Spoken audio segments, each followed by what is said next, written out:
Ayan sila nagkukumpul-kumpulan. What's up again sa inyo? So ayan, andito gabi natin dadalawin naman para maiba yung ating mga inalagaan na manok. So umpisa natin sa ating mga alagang pasisiw. At kung gusto akong samahan, tara!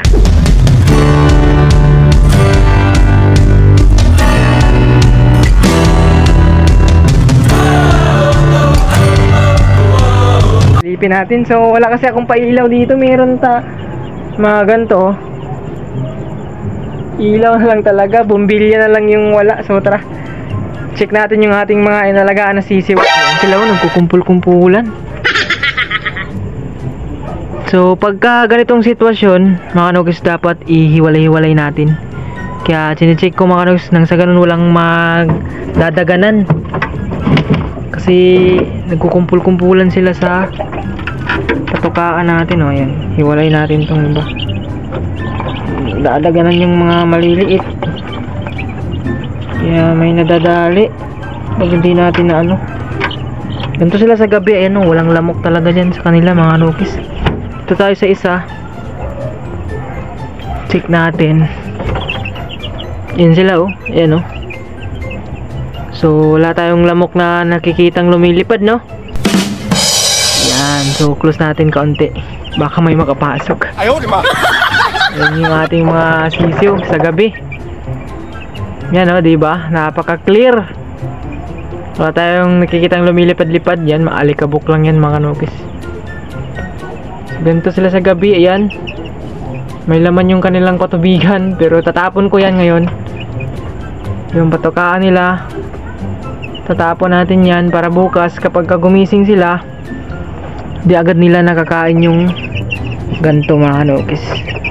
Para fresh na fresh yung ating ibibigay sa kanila. Yan sila sa gabi.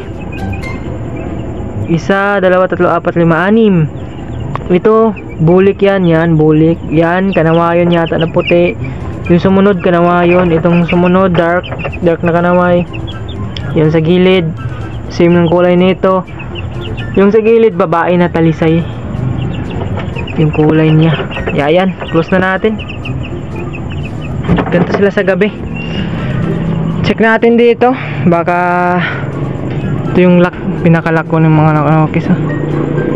Lock natin dito. Ayan si puti. Itlog ni puti is 4 na piraso na. Nandun, wag na natin pasukin. Yan, bilis no, 4 na. So di ko sila talaga sinasama. Dito yung kanyang anak ko, yung ganador. Yun. Ayan sila sa gabi. Angas matulog ni Raptoronid, no? Yung pula natin. Nakalayla yung leeg ko. Ayan, no? Si Raptoronid. Ayan sila. So ito yung kanilang sitwasyon kapag kagabi mga kanugis. Ito, may harang yung kanilang pintuan. Ayan, no? So mula dito pinasok natin yan. Ayan o, bilog siya. Pinasok natin tong bakal. Dito may bilog din na pinasukan natin. Din dito pinako natin. Ayan, para safety yung ating mga manok, no? So yung safety talaga ng manok is nag-uumpisa yan sa pag-aalaga natin mga kanugis, no? Kung pabaya tayo, ayan, may mangyayari talaga. Gaya ko, ilang bisis na akong nasabitan sa TV, sumabit yung si puti, sumabit. Buti nakita natin, kay kung hindi natin namalayan, disgrasya nga buti nito. At ito naman dati, sumabit din to. Ayan, si Pumpkin Black, kung may nakakaalala dati, siya ay 6 months old, sumabit, napilay din. Ito na siya ngayon, siya ay malapit na mag 2 years. Dito si Kanaway, ayan, ayun, gumigiri-giri pa oh.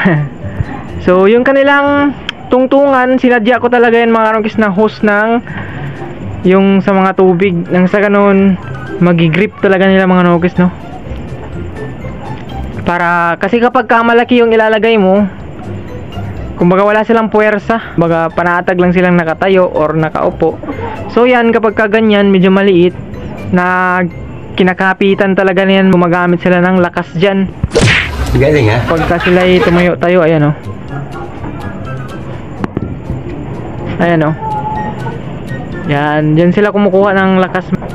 Kapag kapatag yan, malaki, di simple lang yung galaw nila. Di sila gaanong ginigrip yung kanilang, kumbaga, ginaganito mga kanuwagis. So, ayan. Kumbaga, malapad lang, nakaganon lang. Natag lang sila. So, walang lakas, walang puwersa. So, kapag kamaliit, ginaganon nila, ayan. Kumbaga, ensayo din sa kanila yan. Ito yung kanilang lagayan, oh. Kanilang breeding pen, oh. So, wala talaga akong pailaw dito. Andun nung sa amin, oh. Nung mailaw dun sa amin. Dito, sa kapatid ko, walang ilaw, walang tao dyan. Minsan na din akong nanakawan dito, 3 beses na. Pero hindi pa, wala pa akong ganto. Sa kulungan lang yung sinira ko dito. Yung pinakamatanda ko na kulungan, pinakamatagal, pinakaunang-unang kulungan ko.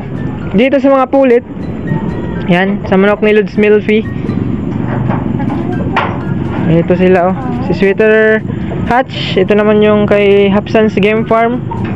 Raptor Rounded, ito may mga lamok, oh. Ayan mga kanugis, madaming lamok.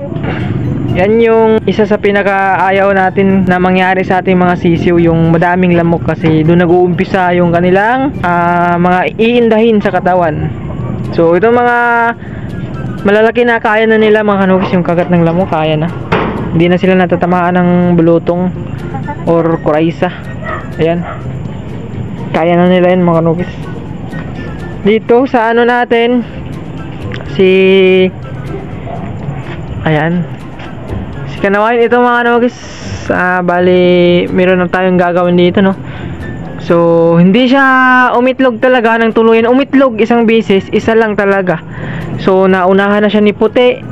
So ang gagawin natin dito sa mga manok natin to, siguro bigay ko na lang to, or paswapa natin, or kundi kaya talaga, hindi kasi ako kumakain ng manok, hindi kasi ako mga kanugis, kumakain ng manok na inaalagaan ko, bumibili sa palengke. Pero yung alaga natin, wala talaga, di ako kumakain mga kanugis. Sayang siya, no? Wala talaga, ilang weeks na yung pag-aantay natin. Umitlog isang beses, hindi na sundan. To si puti naman is na napakasipag. Ayan, at yung kanyang sisi, ayun, bumalik. Ayaw, di ma. Bumalik, kumpul-kumpul. Wala talaga, bumalik sila. So hihiwalay ko talaga yan ngayon. So siguro lalagyan ko lang ng isang ganto. Ayan, kaso madumi. Wag to, wag yan, madumi yan, kasi naubos na yung karton. Wala na akong gagawin dito. Ang gagawin ko na lang dito, ayan, hihiwalay ko na lang talaga to. Tapos papatayin ko na yung vlog natin mga kanugis, no? Alright.